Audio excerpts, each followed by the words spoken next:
জানিয়ে দিতে চাই, বাংলাদেশে বাংলার মানুষ কোন ধরনের অবিচার অন্যায় কোনো কিছু সহ্য করবে না। তারই প্রতিবাদ স্বরূপ সবাইকে একতাবদ্ধ হওয়ার জন্য আমরা সবাই আহ্বান করছি। সবাইকে সালাম, নমস্কার।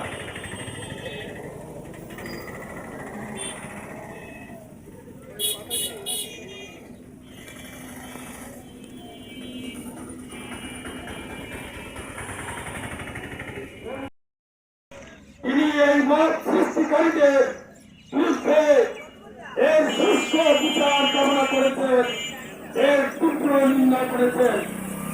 বাংলাদেশের জনতা ঐক্যবদ্ধ হয়েছে এই মত সৃষ্টিকারী জানিয়ে দিতে চাই, বাংলাদেশে বাংলার মানুষ কোন ধরনের অবিচার অন্যায় কোনো কিছু সহ্য করবে না। তারই প্রতিবাদ স্বরূপ সবাইকে একতাবদ্ধ হওয়ার জন্য আমরা